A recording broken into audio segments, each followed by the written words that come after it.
Hi, my name is Daniela Parrales, and I'm going to talk about the Selumetinib in children with inoperable plexiform neurofibromas.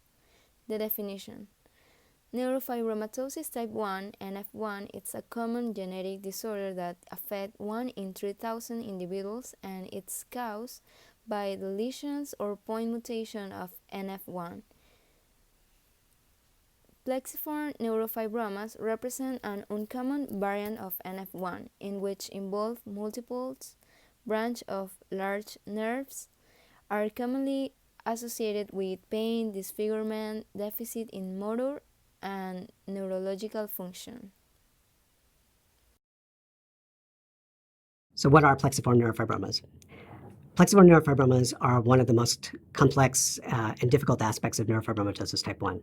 These are benign tumors that can develop anywhere in the peripheral nervous system from the spinal roots out to the periphery. They are basically hyperproliferative Schwann cells as well as infiltrating immune cells such as mast cells and fibroblasts. And these tumors usually extend along long lengths of nerves or coalesce around groups of nerves, such as the brachial plexus or the lumbosacral plexus. So where do plexiform neurofibromas develop?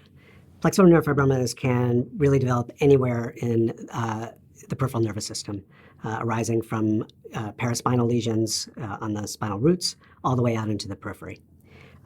Their clinical manifestations are really dependent on where the tumor develops. So if they have a superficial component, there's often skin changes overlying the tumor, such as thickened skin or hyperpigmentation or increased hair growth.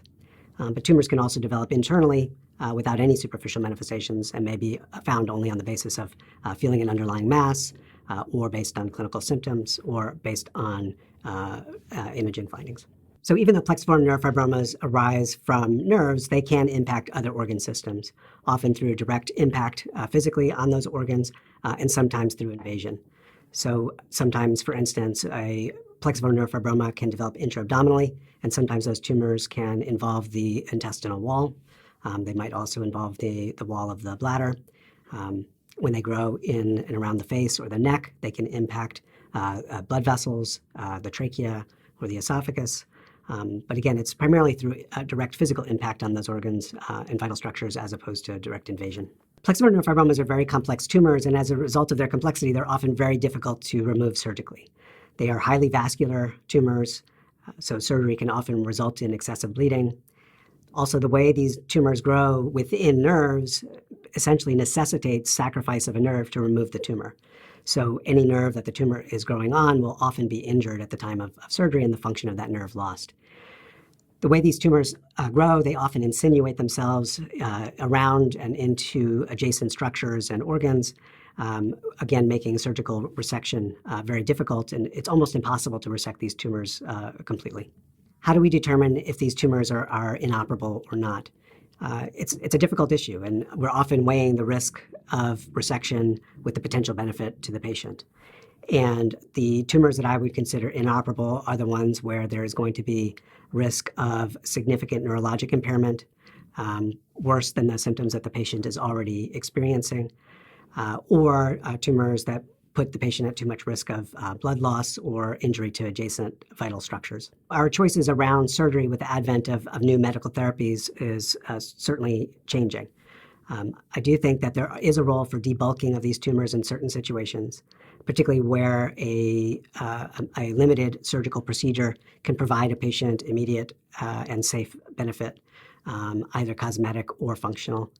I think over time, we will better be able to ascertain how much medical therapy will replace some of the surgical procedures that we've done in the past.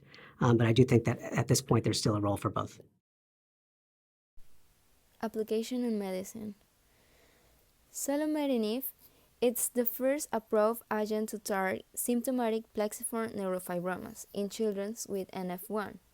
This blocks a molecular pathway that is known to be overactive in patients with this disease. So NF1 is in fact one of the 3 types of neurofibromatosis, leads to a loss of neurofibromin, which is the protein that is downstream of the NF1 gene. Neurofibromin is a protein that plays a key role in controlling the RAS signaling pathway.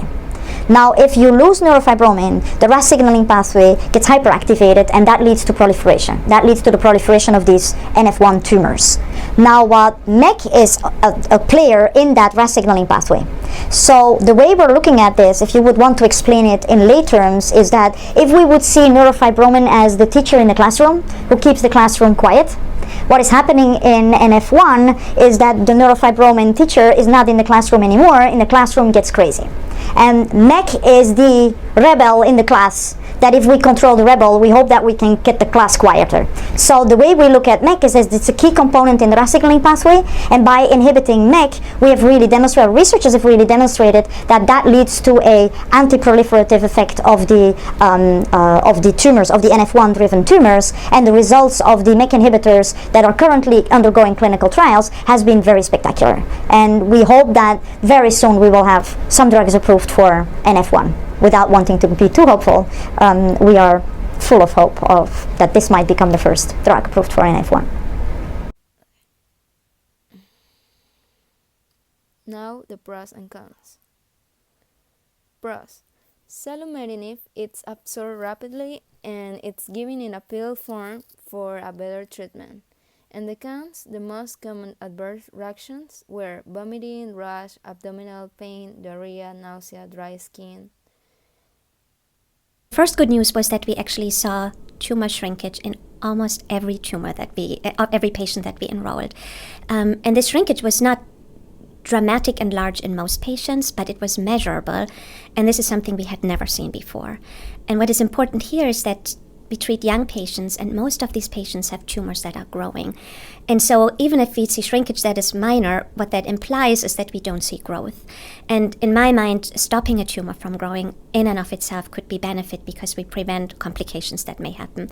Our phase 1 clinical trial of the MEK inhibitor had the primary goal to really identify what is the maximum tolerated dose that we can give to these children who will have to take this drug for a long period of time. What are the side effects that we see? And in addition, how does the patient handle the drug? We call this pharmacokinetics, where we look at the plasma concentrations over time. In addition, as a secondary objective, we also wanted to look at what does the drug do to the tumors of these patients. Patients with NF1 have sometimes very large, disfiguring, painful tumors called plexiform neurofibromas, and we measure these tumors with a method using volumetric MRI analysis. Of importance is, in many clinical trials that I've done in the past, we have not seen shrinkage of the tumors, and we have not seen that the medicines that we tested would delay the time to progression. So overall, most of these studies were negative. And my expectation going into this phase 1 trial with the MEK inhibitor was, of course, we're always hopeful that something else might happen, but we didn't really, to be perfectly honest, expect it. We have studied these tumors at the NCI for a long period of time. We've developed criteria how to measure these tumors. We can sensitively measure changes over time, and we were able to implement meaningful clinical trial designs. This all kind of led up to us being able to really understand what is going on when we give new agents, and shows a prime example why the NCI is doing these studies. I do feel we have made substantial contributions here that would be really difficult to do outside of the NCI intramural program. Issue apply in Ecuador. This pathology is defined by the Ministry of Public Health of Ecuador within rare or orphan disease, but there are no morbidity statistics in the country. In the city of Quito, 7% of newborns are born with a genetic problem. It's important to know that NF1 affects everyone differently. While some will have only mild symptoms, NF1 varies so much that others may have serious complications and additional related conditions. These might include learning difficulties, autism or ADHD, which will probably require more support in school. Problems with the joints and the bones, such as hypermobility, fractures, curving of the legs or spine, and changes to the shape of the chest wall. Problems with eyesight, if the nerve to the eye is affected. High blood pressure, which can be a sign of other complications. Epilepsy and other symptoms that relate to the nervous system. Disfigurement, which may or may not cause anxiety and impact on quality of life. In some cases, tumors such as brain and breast cancer. Because of this risk of complications, and because NF1 can change over time, it is important to report new or changing symptoms to your doctor so that problems can be picked up early.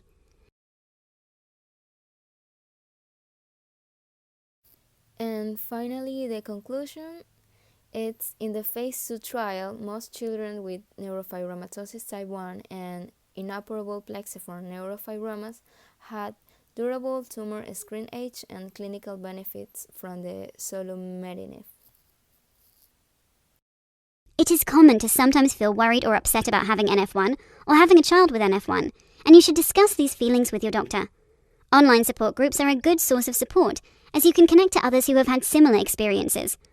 While there is no cure for NF1, and in some cases it can lead to serious complications and reduced life expectancy, with regular checkups and appropriate care, many people with NF1 can lead fulfilling lives.